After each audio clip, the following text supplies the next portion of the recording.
Queridos amigos y amigas, de nuevo aquí encontrándonos en este estudio de la palabra de Dios.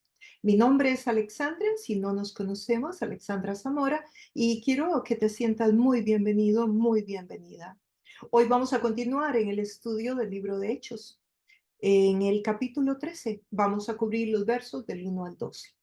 Ese momento en que inicia lo que históricamente se llama como el primer viaje misionero de Pablo. Y también es en ese momento que vemos a Dios formando su primer equipo misionero intercultural. Así que muchos podemos aprender de diferentes áreas, de diferentes aspectos de esta narrativa bíblica. Bueno, sin más, vamos a continuar. Si no te has suscrito a este canal y te gusta el contenido, suscríbete para que recibas notificaciones, le das like a la campanita y cada vez que pongamos un programa en la plataforma, entonces tú también vas a recibir la notificación. Bueno, sin más, vamos a continuar.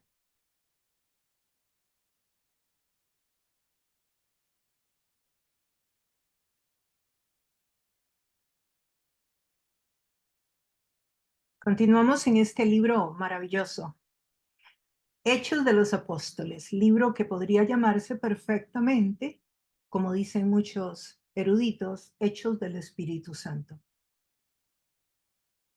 Y estaremos hoy en el capítulo 13. Trataremos de cubrir los versos del 1 al 12. Siempre con esa expectativa de que el Espíritu de Dios nos hable, de que Dios nos muestre, de que el Señor haga en nosotros mientras estudiamos la palabra, porque mientras se estudia la palabra, definitivamente cosas suceden en nuestra vida. Al mismo tiempo que cuando oramos o cuando ayunamos, cosas suceden en nuestra vida. Son disciplinas espirituales que Dios respalda. Además de que la palabra, como nos dice Juan 8:32, conoceréis la verdad y la verdad nos hace libres. Y como una introducción, este capítulo inicia en Antioquía, una ciudad en Siria, y termina en Antioquía, una ciudad en Turquía. Entonces son dos Antioquías las que serán mencionadas en este capítulo. De hecho, habían como 5 en aquella época. Por si algún día escuchan alguna otra, que puedan recordar y no nos confundamos. Y empieza todo en esta ciudad, sin embargo, no deja de ser lo que procede que uno se pregunte, bueno, ¿por qué este capítulo empieza en Antioquía y no en Jerusalén? Bueno, lo veremos en el transcurso del estudio. Jerusalén, ¿por qué? Bueno, porque Jerusalén es el lugar donde nace la iglesia. La iglesia nace en Jerusalén. Antioquía es la segunda ciudad más importante de aquella época y es donde el evangelio va como un resultado de la persecución. Los judíos están siendo perseguidos y sabemos que cuando hablamos de persecución se dan muchas situaciones en la vida de las personas. La gente pierde el trabajo, las personas perdían seres amados porque eran asesinados por el imperio, metidos a la cárcel. En fin, todo eso, la persecución trae un sinfín de males y todos ellos, pues lógicamente, hacen que las personas huyan. Y Antioquía se repobló, por decirlo de alguna manera, con muchas personas de Jerusalén. Entonces, este es un momento importante también dentro de la iglesia, como veremos, sumamente importante, como los capítulos 10, 11 y 12, que también vimos a este Pedro, que va donde Cornelio y ahí le predica el Evangelio y el Espíritu Santo interrumpe el sermón de Pedro, derramándose sobre todos estos gentiles, o sea, personas no judías. Y esta es esa puerta enorme que abre el Señor para todas las naciones de la tierra. Y este es el momento histórico en que la verdad pasa a ser propiedad de un grupo étnico para estar accesible a todos los grupos étnicos de la tierra. Y uno de los textos sobresalientes es cuando Pedro dice que el Señor no tiene favoritismos, dando a entender que no tiene grupos étnicos favoritos. Para Dios todas las culturas valen mucho y todas valen igual. No es que una cultura vale más que la otra, sino que todas las culturas son importantes y la sangre de Jesús se vertió en esa cruz por todos los grupos étnicos de la tierra, no solamente por el grupo étnico de Israel en aquella época, aunque hubiese sido el pueblo escogido en el Antiguo Testamento para a través de él manifestarse por muchos siglos. Pero en este momento histórico, la puerta se abre, el Evangelio corre para todas las naciones y nosotros vamos a estar estudiando el inicio de este Evangelio, moviéndose de este movimiento de fe que continúa.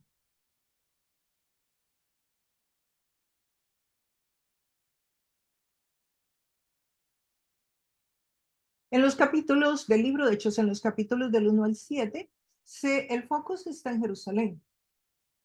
En los capítulos del 8 al 12, el foco se mueve a Samaria, que era un pueblo vecino cerca de Jerusalén, pero también a Judea. A Samaria se mueve a través de Felipe, lo recordaremos. Y luego llega Pedro y Juan, pero lo que es Judea es con los otros apóstoles que están siendo liderados en ese espacio por Pedro. Cuando Pedro va a todas estas ciudades y termina en Cesarea. Luego, en el capítulo del 13 al 26, en el libro de Hechos, vamos a ver que el Evangelio llega hasta lo último de la tierra existente. ¿Y por qué menciono esto? Porque en Hechos 1:8, ustedes recordarán cuando lo estudiamos, Jesús parado en Jerusalén, literalmente, cuando Jesús estaba vivo, parado en Jerusalén, dijo, y este Evangelio será predicado en Jerusalén, en Samaria, en Judea y en lo último de la tierra. Y eso es una profecía de Jesús en el capítulo 1 y el verso 8. En el capítulo 8 y el verso 1 empieza la persecución después de la muerte del martirio de Esteban, aquel jovencito que matan a pedradas, mientras que Pablo está parado viendo el asesinato y ponen la ropita de Esteban a los pies de Saulo. Y ahí comienza la persecución. Pero en ese momento en que Jesús está parado en Jerusalén y da esa profecía, en el Hechos 1:8, él dice que el Evangelio saldrá de Jerusalén, llegará a Samaria, llegará a Judea y luego hasta lo último de la tierra. Bueno, hoy nosotros, ya llegó a Samaria, ya llegó a Judea, ¿sí? Con Felipe a Samaria, con Pedro a Judea. Hoy nosotros vamos a empezar a ver ese hilo donde el Evangelio ya llega hasta lo último de la tierra, refiriéndose lógicamente a la tierra existente, al mundo existente de la época. En este capítulo 13 inicia entonces este proceso del primer viaje misionero de Pablo, que estarán cubiertos en los capítulos 3 y 14 de este libro de Hechos. El primer viaje misionero de Pablo, como ustedes saben, son 3 viajes misioneros de Pablo. En estos viajes misioneros de Pablo, que podríamos inclusive decir que hay un cuarto, pero dejémoslo en 3, en estos viajes misioneros de Pablo son importantísimos en la historia de la iglesia y nosotros los estaremos cubriendo en los próximos capítulos. Hoy iniciaremos en el capítulo 13. Hay algunos personajes principales, no todos, pero vamos a mencionar algunos, por lo menos para que cuando los escuchemos en el transcurso de la narrativa, pues recordemos estos nombres porque son importantes dentro de este capítulo. Está Bernabé, que lo recordaremos. Bernabé es una persona que aparece por allá en Hechos, precisamente cuando la iglesia está siendo formada y pasa por una crisis económica.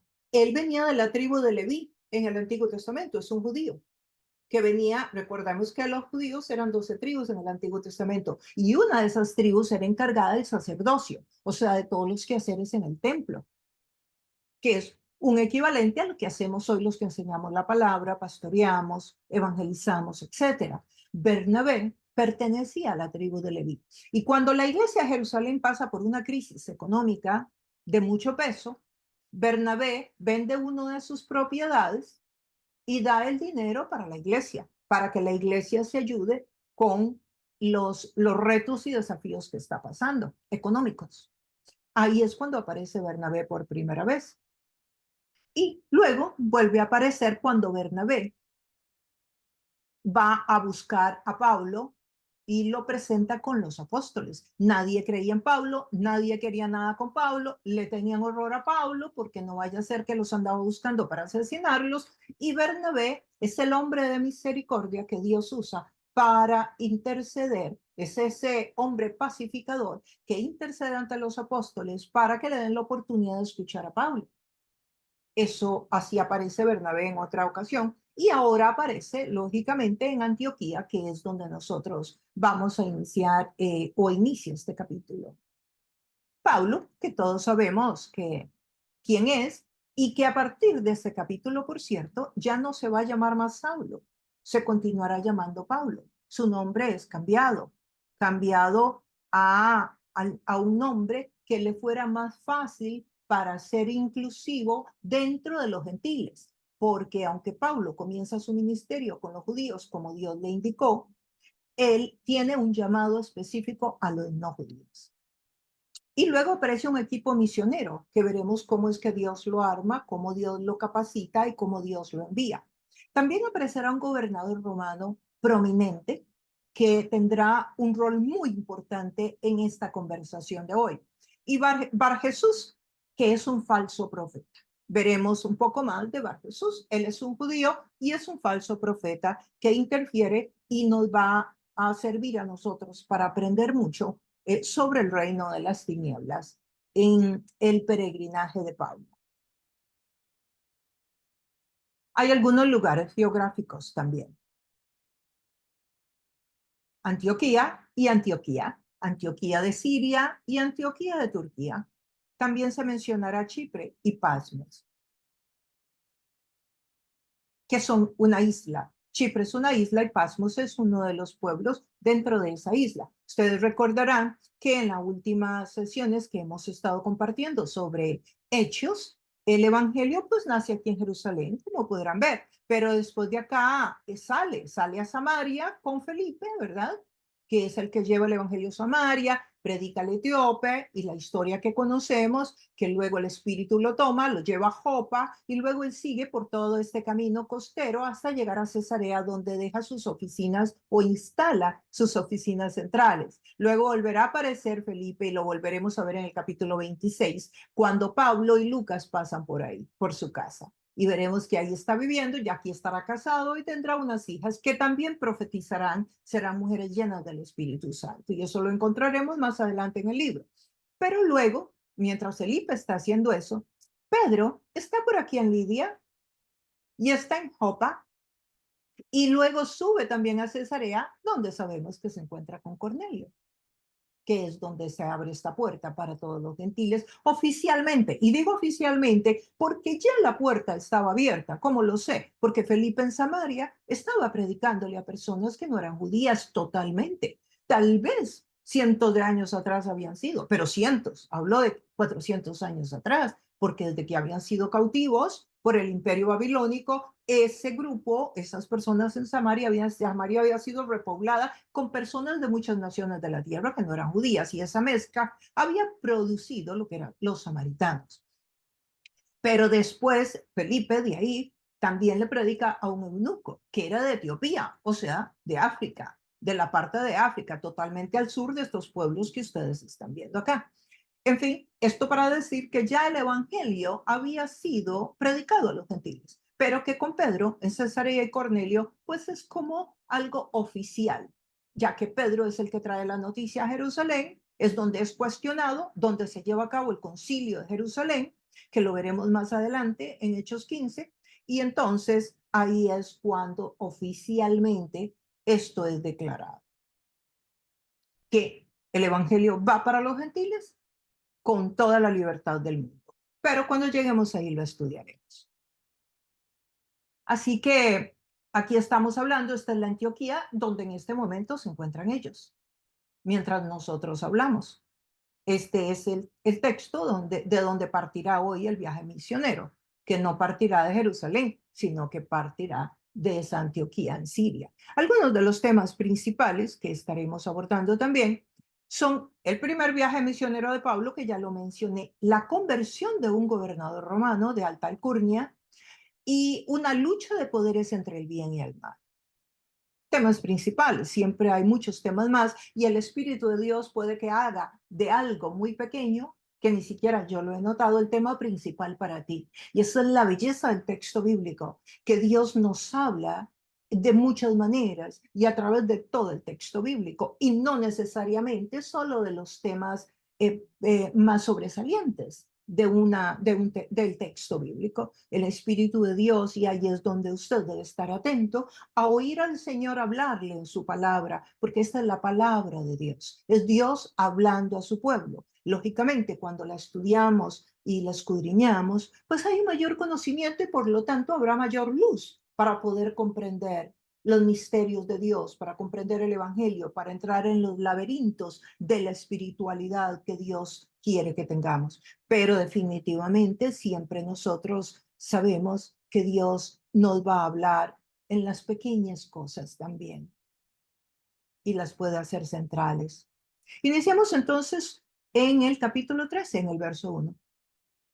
Nos dice, en la iglesia de Antioquía eran profetas y maestros, o sea, ya la iglesia tenía personas con funciones específicas. Bernabé, Simeón, apodado el Negro, Lucio de Cirene, Naén, que se había criado con Herodes, el tetrarca, y Saulo. Entonces, iniciamos con estos personajes.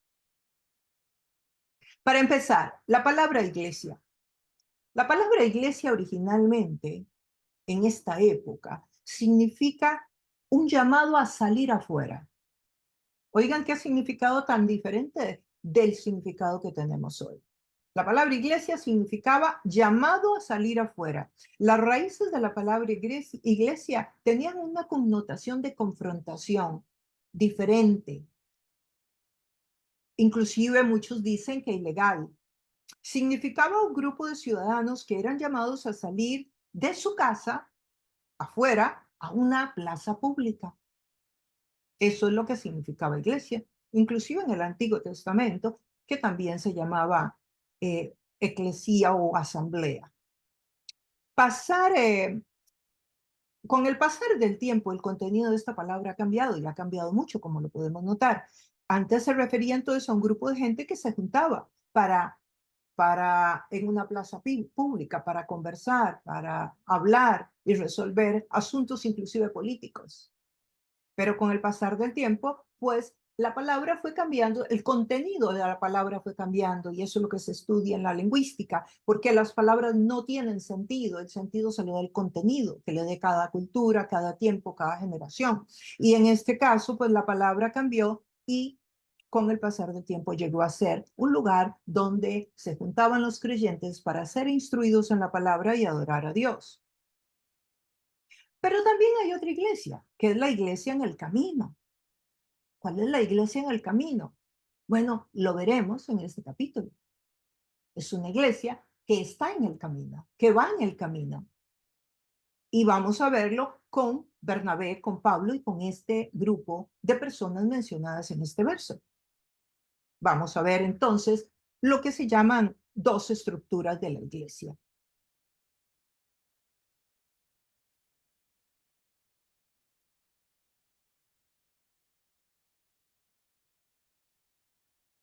Modalidad y sodalidad. Esas son dos estructuras de la iglesia. Las palabras pueden ser nuevas, pero los conceptos no son tan modernos y creo que son simples de entender. La modalidad vendría a ser la iglesia madre, por ejemplo.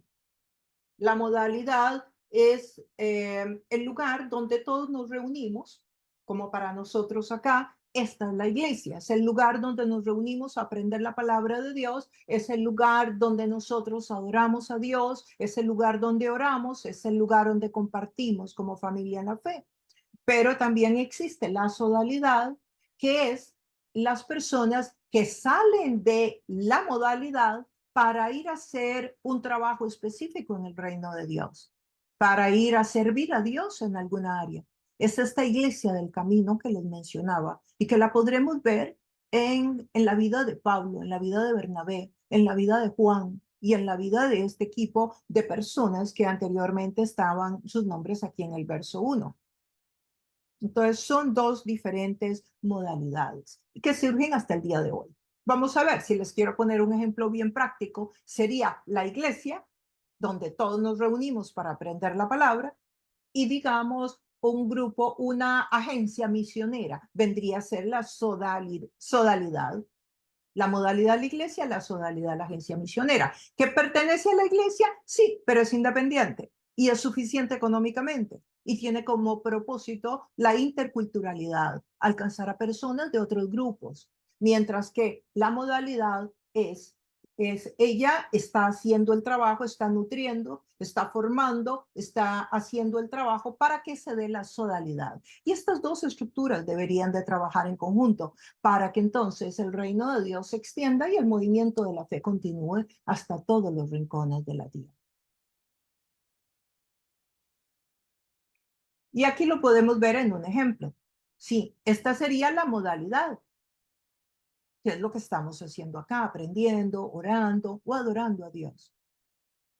Y esta foto que ven abajo sería la sodalidad. Una persona que se va a una tierra lejana o se va a la gran ciudad o se va a algún lugar, deja su casa y entra en otro espacio cultural para llevar el evangelio, presentar las buenas nuevas y que otros conozcan el camino, la verdad y la vida.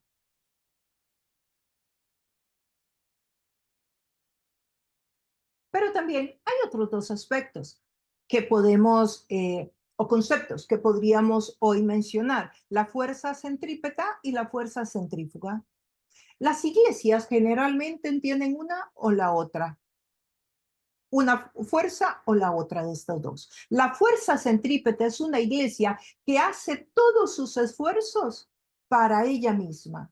Todos sus planes anuales, su calendario, sus actividades, el dinero que se recoge, todo es para que se quede en casa. Y está la iglesia que tiene la fuerza centrífuga, que hace todos los esfuerzos, capacita a las personas, enseña a las personas y sí tiene actividades, pero siempre está pensando en que todo eso que el pueblo y que la iglesia está haciendo o está recibiendo sea para que salga a darla a alguien más que no tiene la salvación. Bueno, la iglesia que encontramos en el Nuevo Testamento y que veremos en este capítulo, definitivamente es una fuerza centrífuga. Es una iglesia conforme al corazón de Dios. Y es que la fuerza centrífuga es una señal de una iglesia sana. Una iglesia que solo piensa para adentro, que cuando le entra un dinerito, cambia la alfombra, pone bancas nuevas, contrata más adoradores, contrata otro aparato musical más, pone pantallas en la plataforma que salen adineradísimas, pero nunca colabora con la obra misionera o lo que colabora es de una forma miserable, pues esa es una iglesia centrípeta y no está conforme al patrón bíblico del Nuevo Testamento. Una iglesia que esté sana, que tenga las señales de una iglesia sana, será una iglesia con fuerza centrífuga. Pensará, nutrirá, enseñará, instruirá, formará discípulos para que salgan y hagan el trabajo y la obra en su familia, en sus trabajos, en la comunidad y en otros espacios sociales y en otras naciones.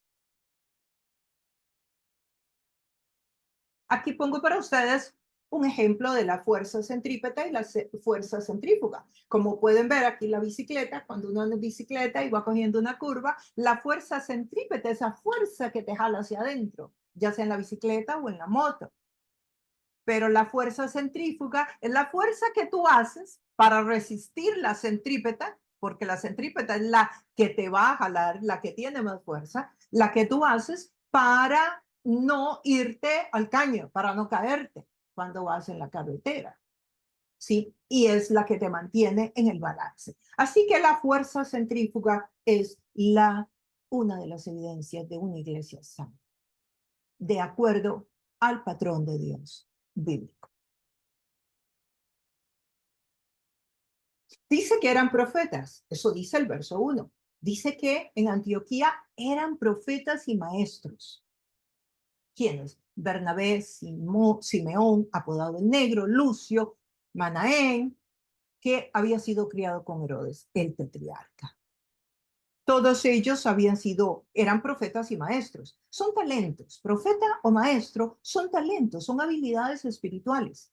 Así como una persona es buena con la artesanía, con la pintura, con la motora fina, otra persona es buena con la cocina, con las artes. Bueno, en el reino de Dios también hay personas capacitadas por Dios a quienes Dios le ha dado ciertas habilidades para que les sirvan en la construcción de la iglesia. Y cuando hablo de construcción de la iglesia, no me refiero al edificio, sino las personas que están reuniéndose en el edificio. Entonces, son habilidades espirituales que Dios da a los creyentes para el propósito de la edificación de la iglesia, o sea, para que crezcamos y lleguemos a una madurez espiritual. Dios crea su primer equipo misionero. Como pudieron ver, hay varios nombres ahí mencionados. Ahora, ¿por qué decimos que un equipo misionero? ¿Por qué? Porque estas personas son de diferentes backgrounds, tienen diferentes nacionalidades, son de diferentes grupos étnicos, tienen diferentes idiomas, niveles de educación, niveles sociales, niveles económicos. Sus hojas de vida son espiritualmente diferentes. Unos vienen de una religión y otros de otras. Lo podremos ver. Bernabé, por ejemplo, ya lo mencioné anteriormente, de la tribu de Leví. O sea, Bernabé desde que era niño, que se creó formado en los principios del Antiguo Testamento, conocía todas las leyes, acataba todas las reglas posiblemente y trataba de obedecer a Dios en todo lo que podía, como la mayoría de los judíos que estaban en Jerusalén, porque Jerusalén era un lugar donde generalmente los judíos que estaban, pues eran los fariseos y los saduceos, que trataban de seguir la ley. Ahora está Simeón, que lo apodaban el negro. Se cree, no se puede asegurar, que venía de África. Y luego estaba Lucio, o sea, otro grupo étnico, ¿verdad? Simeón, Lucio, que era de Cirene, otro pueblo, otra región. Manaén, que se había criado con Herodes. ¿Cuál Herodes? El tetrarca. ¿A cuál de todos los Herodes? Que ya los mencionamos en la clase anterior, que había muchos Herodes, el padre, el hijo, los hijos de los hijos, y todos esos Herodes. Bueno, en este caso se está refiriendo a Herodes, precisamente el que le mandó a cortar la cabeza a Juan, a ese Herodes, el que hizo el juicio contra Jesús, a ese Herodes, a ese es el que se refiere acá. Entonces dice que Manaén, en el griego, dice el texto, que era como un hermano adoptado de don Herodes, que creció con Herodes porque era como un hermano, como un familiar muy cercano, pero que crecieron juntos. Qué interesante, ¿verdad? Herodes, una persona tan mala, que hizo tantísimo mal, eh, y aquí está Manaén como parte de los discípulos de Jesús, que no solamente no siguió ese camino, sino que ahora está siendo parte de un equipo en el cual está en el liderazgo espiritual del reino de Dios. Entonces, como cuando las personas crecen, aunque hayan nacido en la misma familia, crecido en la misma familia y con los mismos valores y principios, cuando crecen, llegan a tomar diferentes decisiones en la vida. Y aquí lo podemos ver con este hombre, con Manaén. Y desde luego Saulo, que ya ustedes lo conocen, como les decía, que de aquí en adelante será Pablo. ¿Quién es Saulo? Bueno, sabemos que era un judío, pero que tenía también la nacionalidad romana, que era un hombre altamente intelectual que posiblemente venía de una familia estable económicamente y que era altamente letrado, muy inteligente y muy conocido en esas regiones. El verso 2.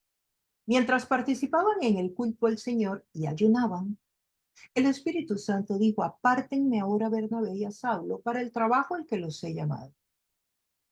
Apartar.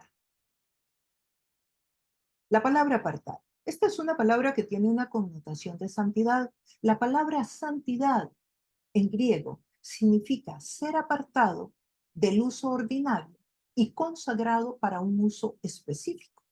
Se usaba para describir los objetos en el templo. Un objeto que estaba en la tienda y se apartaba, ya no estaba más para lo que alguien quisiera usarlo, sino que de aquí en adelante sería un objeto para ser usado en el templo, o sea, consagrado para ese uso específico. Entonces, santidad, apartado y consagrado, que es lo mismo que el Espíritu Santo hace en tu vida y en la mía. Cuando conocemos a Jesús, Él nos aparta del mundo y nos consagra para Dios. Y ese es el proceso de la regeneración del Espíritu Santo. Sí, somos santos inmediatamente, pero también seguimos siendo santificados a través de nuestro viaje por la vida, a través de la obediencia, de las disciplinas espirituales, del sometimiento de nuestra voluntad a la voluntad de Dios. Entonces vamos siendo regenerados y esto es lo que se llama la regeneración del Espíritu Santo. Así que dice el texto que mientras participaban en el culto, mira qué interesante, o sea, estaban en otra cosa, estaban en el culto, estaban adorando, estaban orando y estaban ayunando, dice el texto. O sea, mientras estaban en eso, el Espíritu Santo dijo, o sea, quiere decir que el Espíritu Santo habló, él habló directamente, no, quiere decir que usó a una persona, usó a un profeta, que es usualmente la persona que tiene la habilidad de escuchar a Dios y la responsabilidad de compartir ese mensaje a los demás. Y dijo, apártenme ahora a Bernabé y a Saulo para un trabajo que los he llamado. Ahora, nótese también que aquí dice, apártenme ahora a Bernabé y a Saulo. En el griego koiné, que es en el que se escribió el Nuevo Testamento, en esa cultura de la época, la persona en autoridad se escribía primero. Y en este caso, la persona en autoridad es Bernabé. Y por eso se escribe primero. Era el líder, era la persona más madura, es el que está liderando lo que aquí está sucediendo. Entonces, Bernabé y Saulo y luego los demás.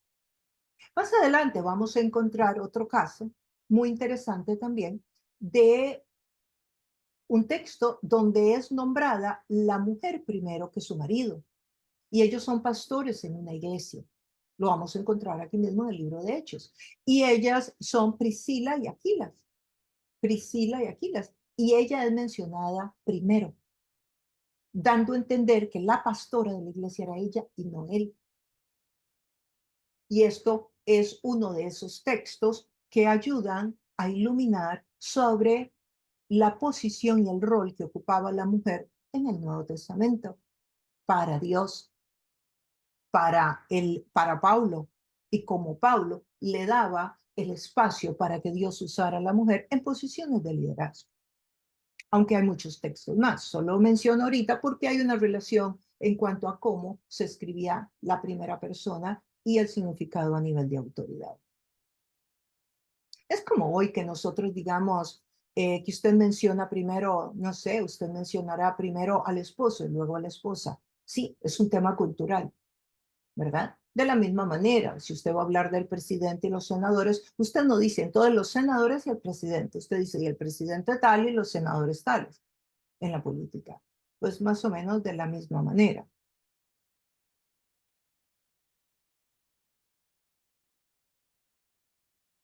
Entonces, el liderazgo espiritual descansaba en Bernabé. Así que después de ayunar, orar e imponerle las manos, los despidieron. O sea, hicieron lo que el Espíritu dijo. Había una disposición para obedecer a Dios. Pero recordemos, no era que ellos estaban buscando ir, no, ellos estaban adorando a Dios. Sí, es que mientras estudiamos la palabra, adoramos a Dios, lo buscamos en nuestras disciplinas espirituales, como la oración o el ayuno, vamos a ver a Dios haciendo cosas, transformando nuestra vida, hablándonos, llamándonos, llevándonos a otros niveles de fe.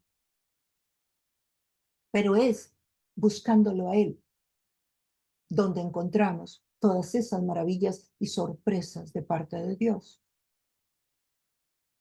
Así que aquí encontramos la palabra ayunar y orar e imponerles manos. Encontramos tres disciplinas espirituales importantes.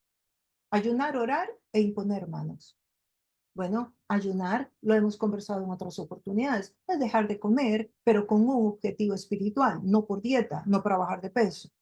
No es el ayuno intermitente. Ahora, cuando nosotros ayunamos por espiritualidad, dejamos de comer, que si se puede tomar agua, sí, ya lo hemos hablado, que sí, usted puede tomar agua. Usted también puede hacer un ayuno de legumbres si quiere, pero definitivamente el ayuno más poderoso y al que más veces se refiere la Biblia es el ayuno de comida completa y absoluta, donde usted solo toma agua. Y usted termina y usted se mantiene orando. ¿Significa que va a orar todas las horas que esté ayunando? No, usted ora diciéndole, Señor, yo estoy ayunando con este propósito y cuando va a romper el ayuno y ya va a comer y se va a sentar a comer, usted le dice, usted vuelve a hablar con Dios y le dice, ¿para qué está ayunando? ¿Cuál es el propósito? ¿Qué es lo que usted busca? Y lógicamente usted no va a poder manipular a Dios con el ayuno, pero definitivamente Dios le contestará de acuerdo a lo que en realidad usted necesita y le bendecirá. Y la oración que acompaña el ayuno o no, porque uno puede orar sin ayunar. Pero el ayuno sin oración no existe, eso es dieta. Y imponer las manos. El imponer las manos es una disciplina espiritual. ¿Significa que la persona tiene mucho poder en las manos? ¿O significa que hay magia en las manos de alguien? No, es un respaldo, es una señal de que Dios está bendiciendo, de que el Señor está haciendo cosas. Entonces se imponen las manos cuando el Espíritu de Dios nos guía. Pero no porque una persona nos imponga manos significa que tiene magia en sus manos, ni algún poder de hechicería o de alguna de estas cosas. No, de ninguna manera. Es que el Señor llama a que pongamos las manos como una señal de bendición sobre esa persona, que una señal de bendición para que alguien reciba ese poder de Dios o esa bendición o esa respuesta de parte de Dios. En este caso, generalmente cuando se envían grupos misioneros al campo, que se van a tierras lejanas y que por años no les veremos más y que estarán expuestos a miles de peligros, etcétera, una de las maneras en cómo lo hacemos es imponiéndole las manos, siguiendo este principio bíblico que está mostrado aquí en el libro, en el capítulo 13. Entonces, también notemos cuándo es que ellos ayunan y oran. ¿Cuándo? Ya recibieron el llamado, ya saben que hay un llamado y entonces se meten a ayunar y a orar. Entonces, notemos que lo hacen antes de iniciar el viaje, como tú y yo deberíamos de hacerlo antes de iniciar un proyecto, antes de casarnos, por ejemplo, antes de empezar un negocio, antes de plantar una iglesia. Sí, es antes, cuando usted ora, claro que puede ayunar y orar después de que ya lo empezó, pero se puede evitar muchos errores, muchas molestias, muchas lágrimas si usted ora antes, porque el Espíritu Santo cuando usted ora va a usar ese tiempo y esa disposición de tu corazón para guiarte y para alinear los asuntos, para que las cosas funcionen de la mejor manera para tu vida y para los que te rodean y desde luego para el reino de Dios.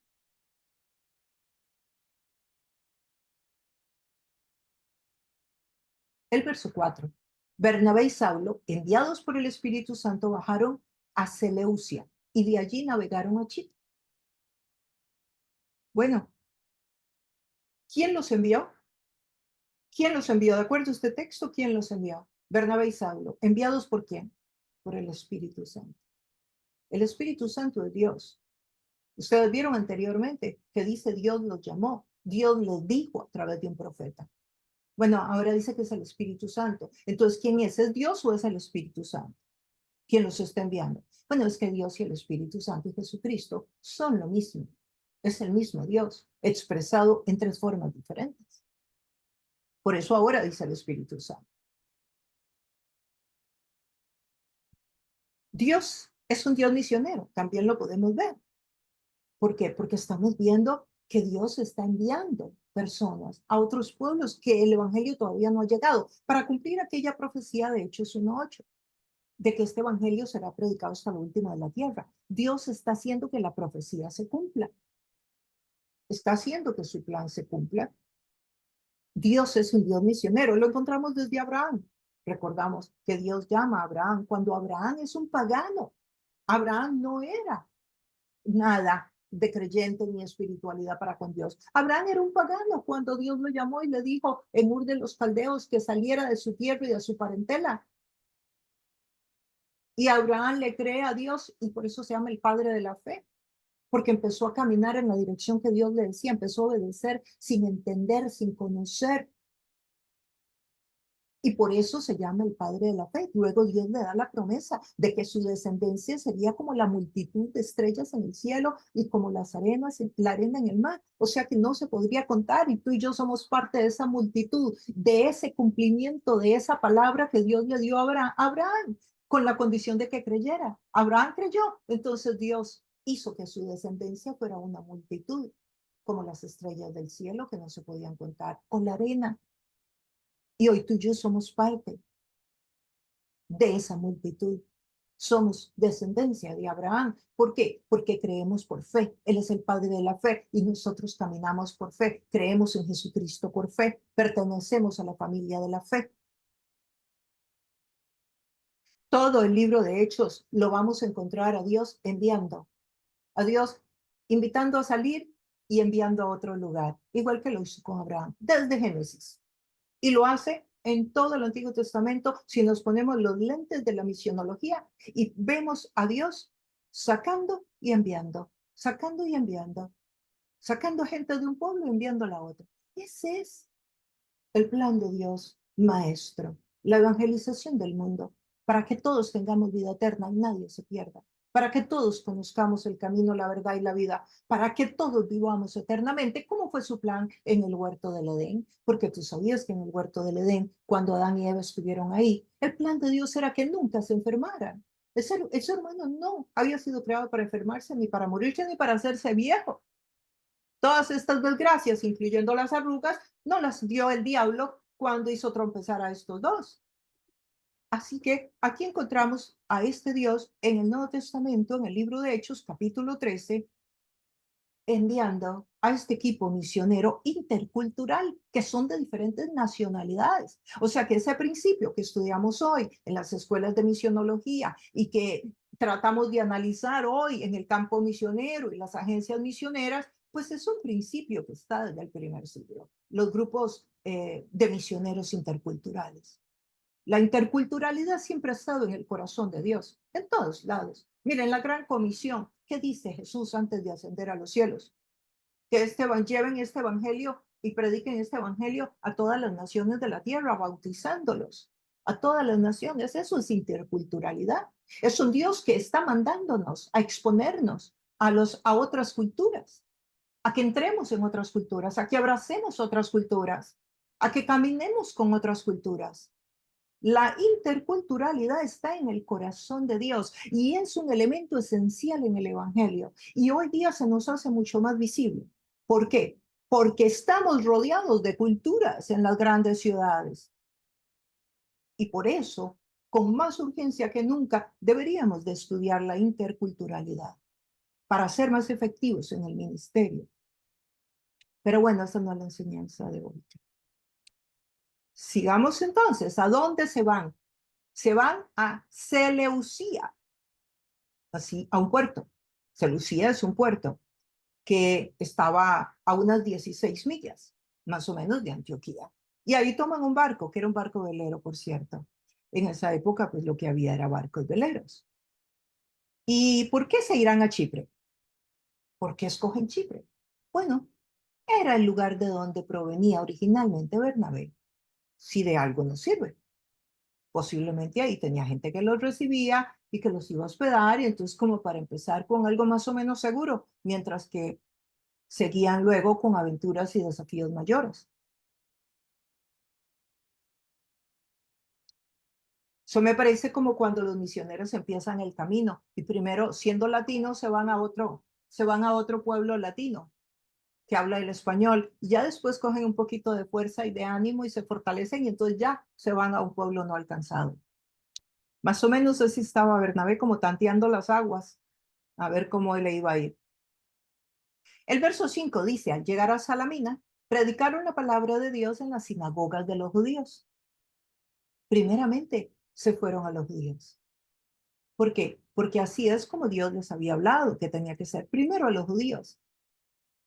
Así que se fueron a la sinagoga. Pero también otro aspecto importante es que este lugar, Salamina, era una ciudad grande.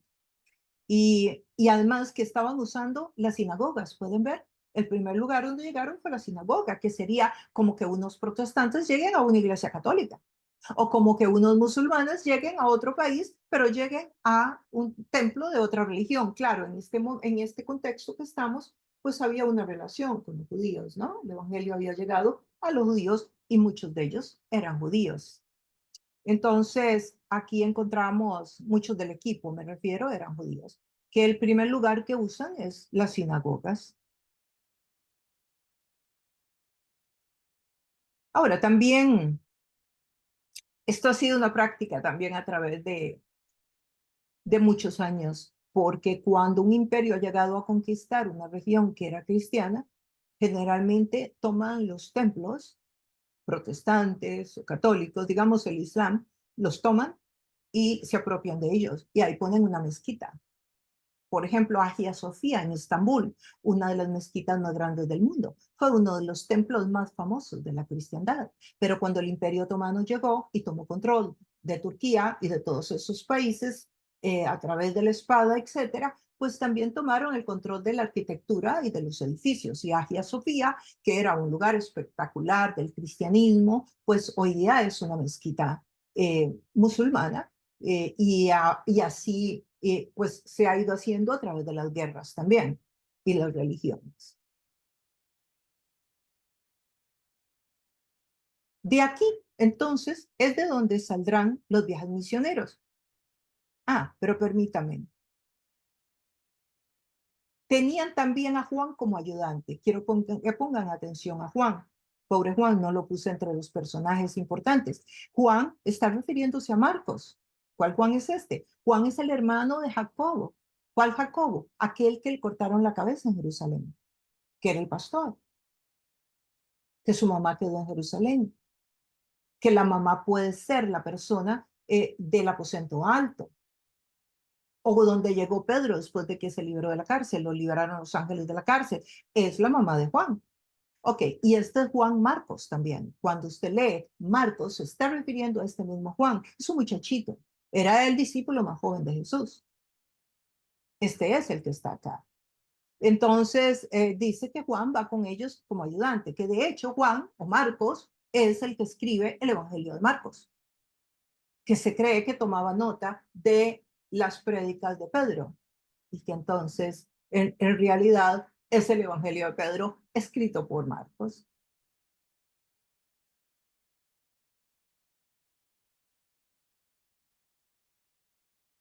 Y de aquí es que van a salir los viajes misioneros de Pablo, de esta iglesia de Antioquía, no de la iglesia madre de Jerusalén. ¿Por qué se dice madre? Bueno, tradicionalmente, porque fue la primera iglesia.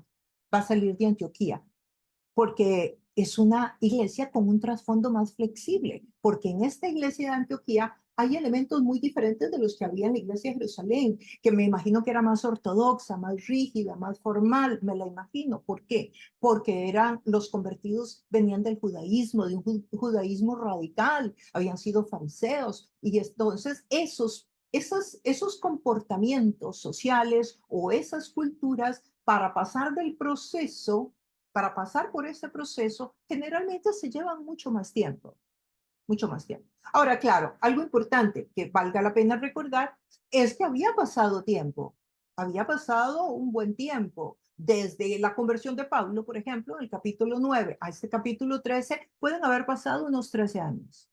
aproximadamente. Unos 12, por ahí, tal vez 10, 12 años aproximadamente, que Dios había usado para capacitar a Pablo allá en Tarso, donde lo fue a buscar Bernabé, por cierto, para que se viniera a Antioquía. Recordarán eso de la lección pasada, el estudio pasado. ¿Por qué es una iglesia entonces con un trasfondo más flexible? ¿Por qué? Porque hay gentiles y hay judíos, sí hay gente de otras nacionalidades y esa interculturalidad siempre le da elasticidad a las personas, no al evangelio. El evangelio se tiene que mantener intacto, pero las personas son más flexibles generalmente cuando están en una sopa de culturas, por decirlo de alguna manera. Saben doblarse sin quebrarse.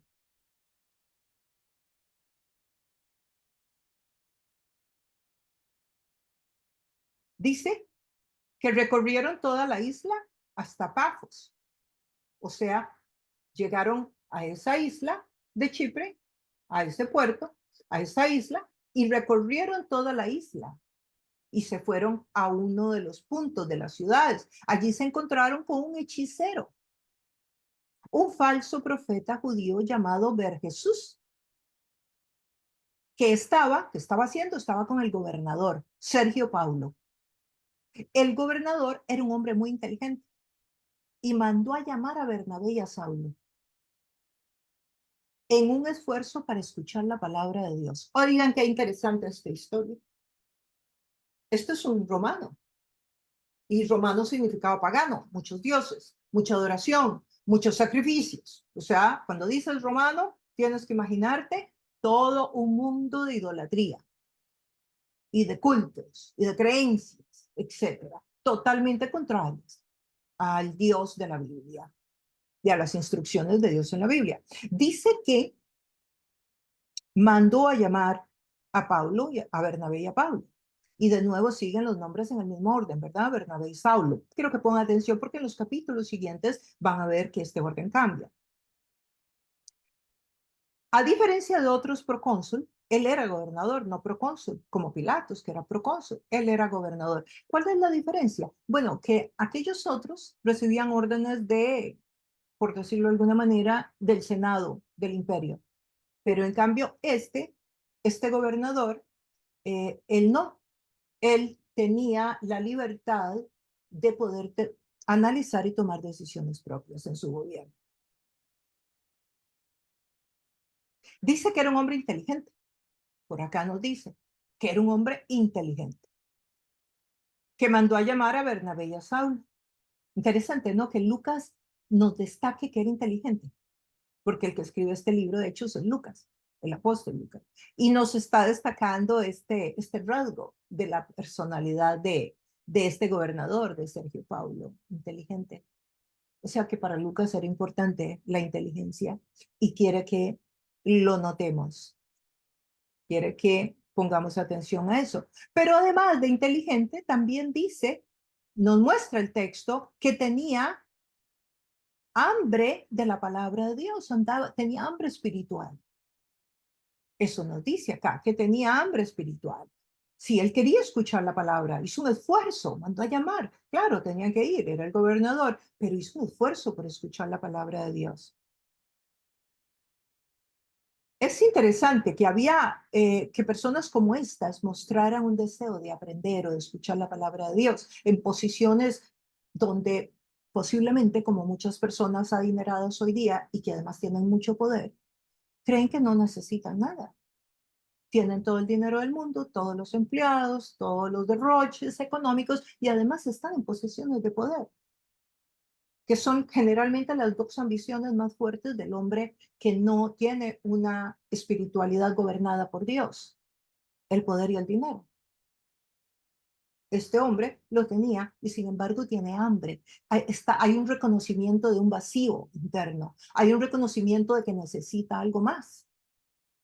Me identifico con él cuando yo me acerqué a Dios, que había una necesidad en mí sin que nadie me hubiera hablado mucho de esto. Recuerden que el Evangelio está llegando aquí a una isla, está llegando por primera vez. Estaba el judaísmo, pero que era una religión de forma, no de una relación con Dios, aunque no quiero decir que no hubiera gente que tuviera una relación con Dios, porque Eso es como muy serio decirlo. Hay gente que puede andar buscando una relación con Dios en la religión más perdida del mundo y ahora van a ver por qué creo eso.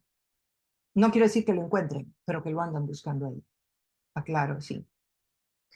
Había una iglesia sufriente, ¿no? La iglesia perseguida. Posiblemente esta iglesia estaba orando por las autoridades y esto también ayudó para que este hombre tuviera un corazón de carne, sensible a la voz del Espíritu Santo.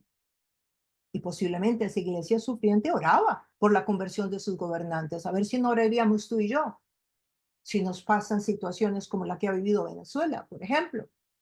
Pues seguro pasamos de rodillas clamando por conversión para estos gobernantes, para que tomen decisiones sabias, para que hagan lo que es correcto. Otros países que han sufrido muchísimas crisis económicas. Así que no dejemos de orar por nuestros gobernantes, tengamos la confianza de seguir perseverando, de ponerlos en manos de Dios para que ellos puedan tomar decisiones sabias, para que puedan hacer lo correcto y para que, como este hombre, tengan apertura para escuchar la palabra de Dios.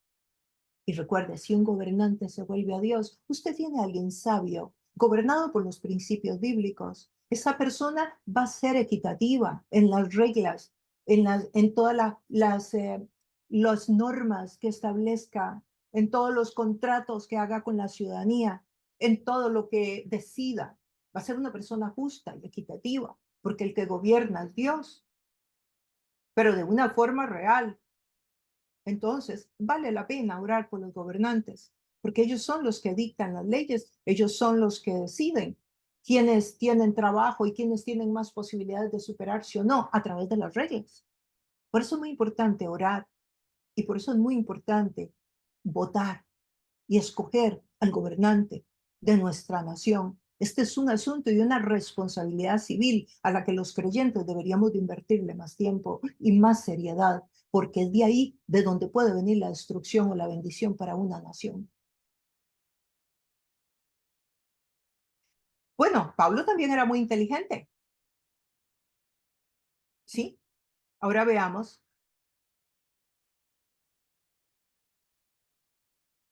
en este mismo verso. Recorrieron toda la isla de Pafos. Allí se encontraban con un hechicero se encontraron, un falso profeta. Y me devuelvo a este verso porque quiero hablar de este falso profeta, de este hechicero que estaba ahí con el gobernador. Un falso profeta era una persona, era un judío que había mezclado su religión, oigan qué interesante, había mezclado su religión con otros sistemas espirituales del entorno. O sea, había tomado el judaísmo y lo había mezclado con otras religiones. Había tomado un poquito de aquí, un poquito de allá y un poquito de más allá. Y ahora esto era su creencia. Eso era un falso profeta en esa época. Es como ver a una persona hoy día que dice que es cristiana, pero también practica la hechicería y, no sé, la invocación a muertos y los huesos, por ejemplo, prácticas de algunas islas del Caribe. Y también cree, por ejemplo, en la reencarnación, pero dice que es cristiana. Y es que es imposible, porque si tú eres cristiano, tú crees que la salvación viene de Cristo y que hay un cielo y que cuando tú mueres vas o al cielo o al infierno, dependiendo si creíste o no en Jesús. La reencarnación dice que tú mueres y reencarnas y seguirás muriendo y reencarnando y reencarnando y pagarás todos tus pecados aquí a través de la reencarnación, dependiendo en lo que nazcas. Ese será el karma, sería el infierno. El karma sería un equivalente de infierno dentro del hinduismo. O sea que no se puede estar casado con los dos. Bueno, más o menos esto era un hechicero, era un falso profeta, alguien que tenía una mezcla ahí que posiblemente no encajaba porque el judaísmo era adorar un solo Dios, monoteísta completamente.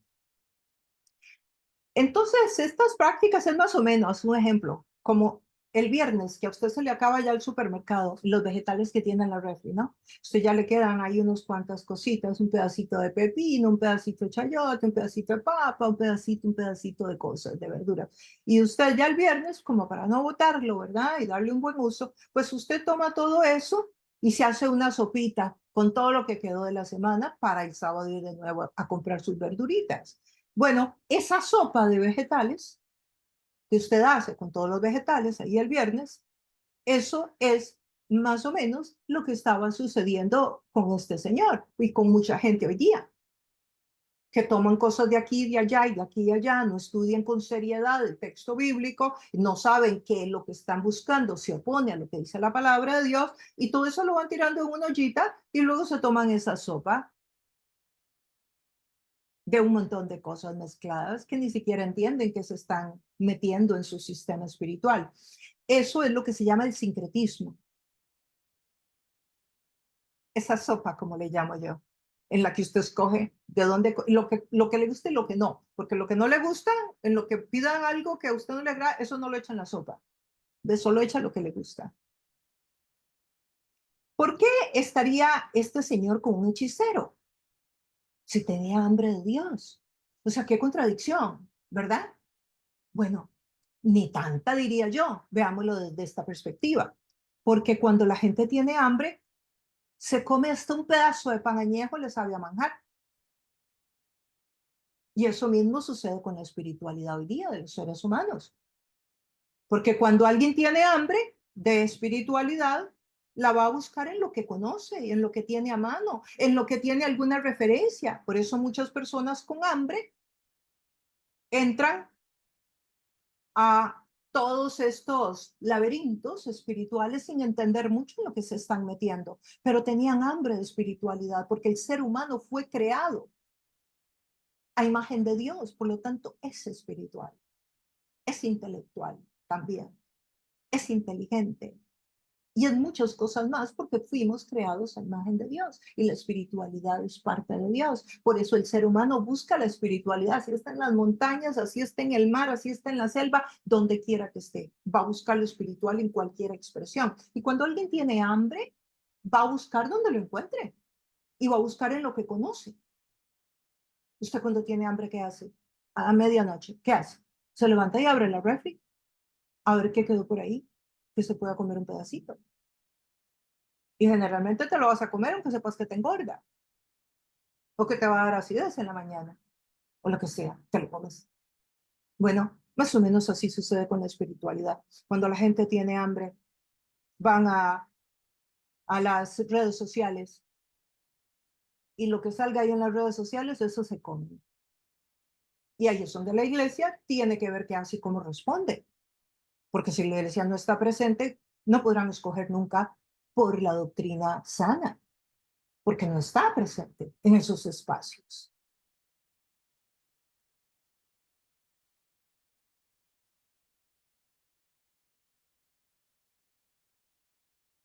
Esto es más o menos el viaje que Pablo está haciendo, ¿sí? Entonces, él está aquí en Antioquía, ¿ven? Y de Antioquía se va a Chipre, que esta es la isla a donde pertenecía Bernabé.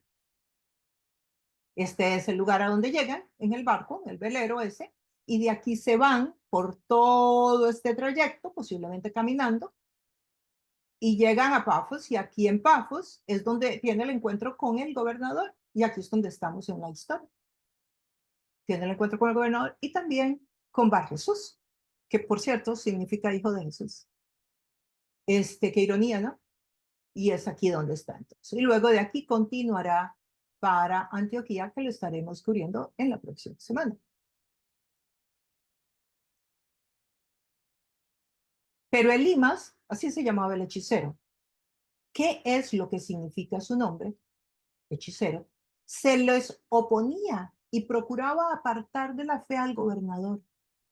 O sea, Pablo estaba contándole, explicándole, enseñándole, estaba dándole contenido, estaba dándole doctrina como yo hoy les estoy enseñando a ustedes para que su entendimiento se abra, para que ustedes comprendan más, para que se hagan más maduros en la fe, para que puedan enfrentar los retos mejor, para que tengan más fe, para que tengan más fuerza para caminar sobre el fuego, para que puedan resistir la tentación, para que el mundo espiritual tengan mucha más fuerza en el mundo espiritual, para que Dios les entregue habilidades que les permitan ser más efectivos. En fin, para todo eso estoy enseñándoles hoy la palabra. Bueno, resulta que Pablo estaba haciendo este trabajo y dice que este señor, Elimas, se le oponía y procuraba apartar de la fe al gobernador. O sea, ¿cómo se te ocurre? Eso no puede ser. Mira, yo te explico mejor. Mira, o sea, estaba argumentando. Y bueno, aquí vamos a ver un poquito del carácter de Pablo. Se presentó un problema. ¿El problema cuál fue? El reino de las tinieblas estaba usando a este hechicero para confundir al gobernador, para que no recibiera la verdad. Quiero que lo vean, quiero que vean que cuando una persona busca de Dios, el enemigo está ya ahí también.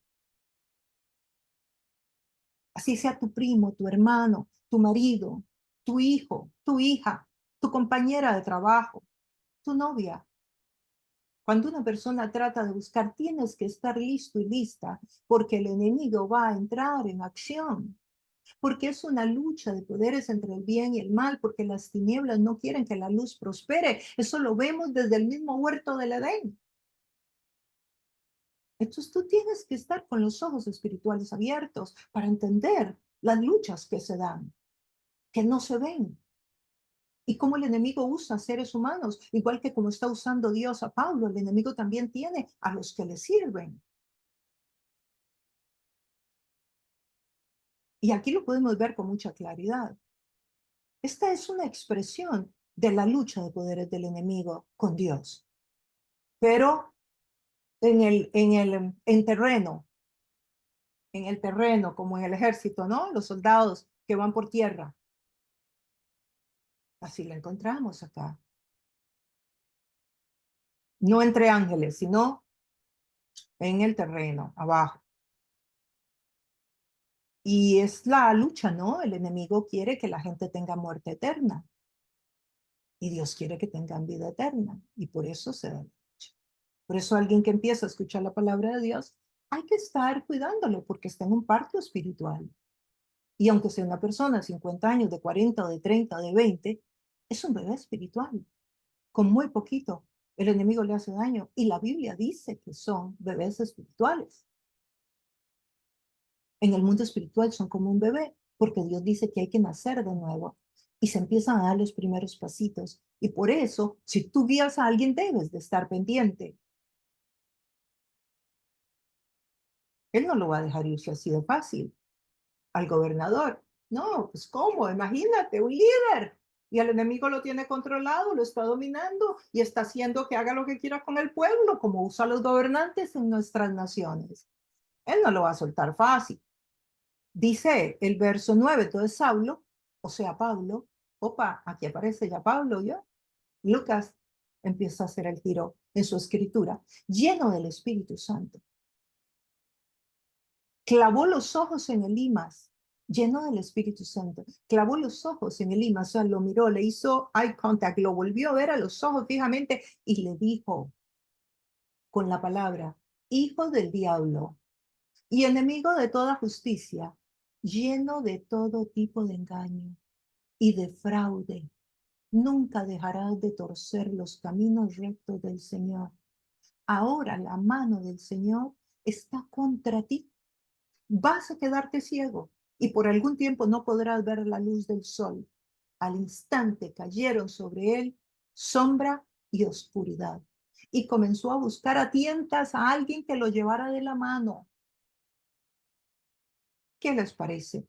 Dios usa a Pablo para resistir las tinieblas. Y lo hace con la palabra, porque las tinieblas se resisten. ¿Sabías?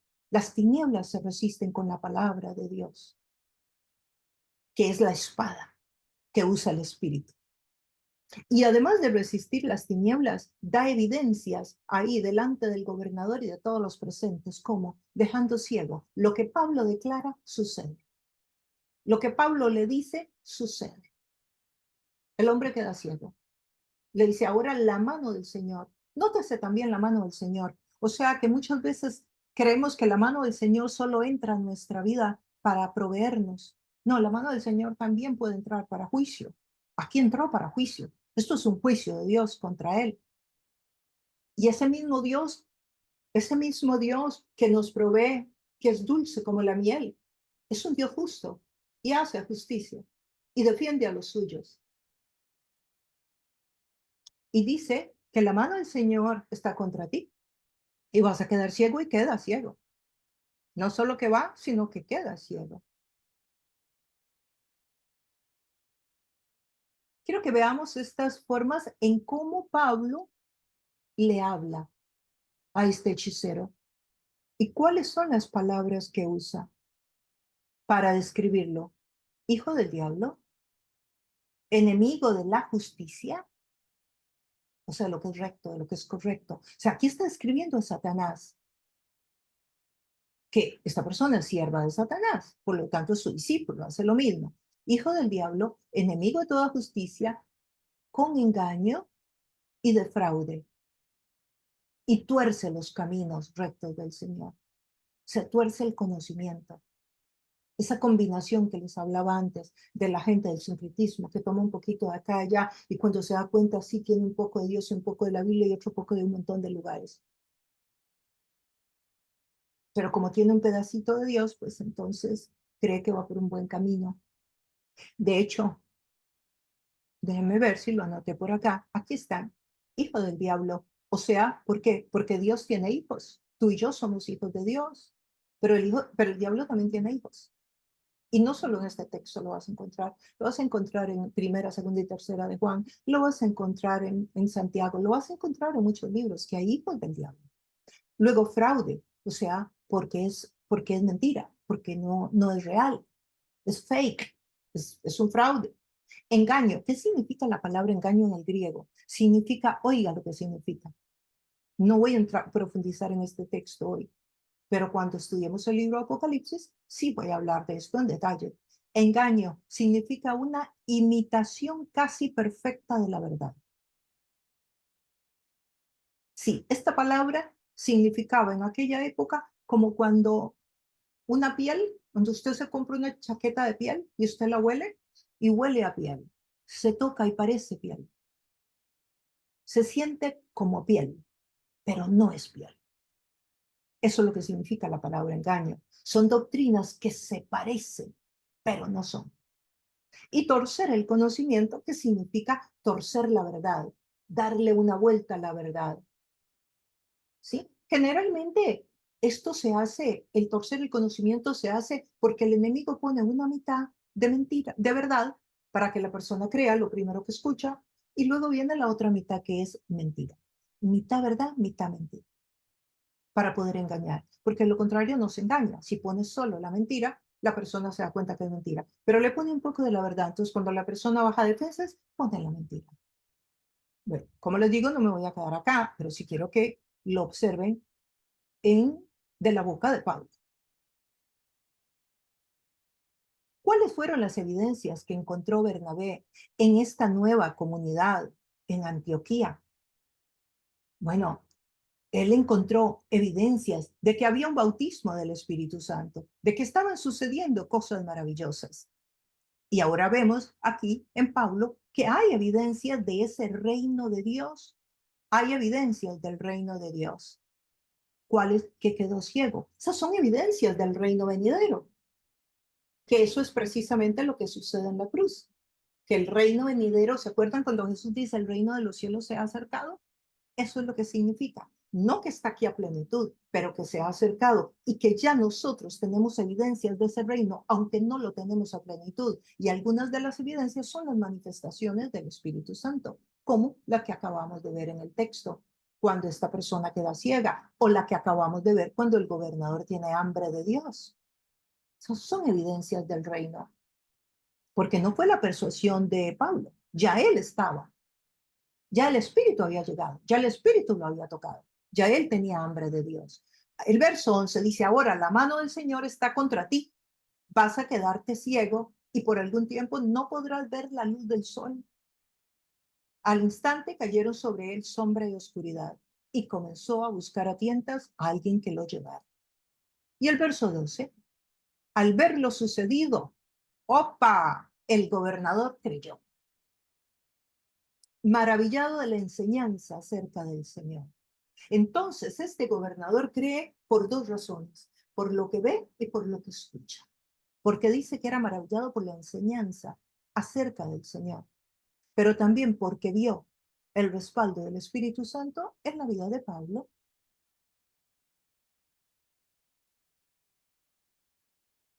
Y así es como nosotros entendemos que trabaja el Señor con su palabra y el poder del Espíritu Santo. Son como las líneas del tren, van juntas y deben de ir juntas. Este gobernador creyó. Nosotros como creyentes debemos de saber que Dios tiene poder y que Dios ya llegó a esas personas que tú les vas a predicar el evangelio, les vas a hablar de Cristo. Pero también debes de recordar que va a haber lucha, que va a haber resistencia y que el enemigo va a usar a los suyos. Pero al final va a vencer el que tiene más poder, que es Dios. Va a vencer el Señor. Y nosotros, de todas maneras, que lo que nos toca es obedecerlo y hacer nuestro trabajo como lo están haciendo Bernabé y Pablo, que están yendo a donde Dios les mandó, a establecer el reino de Dios, a extender el movimiento de la fe, a continuar llevando el Evangelio a todas las personas. Y este es el primer viaje misionero de Pablo,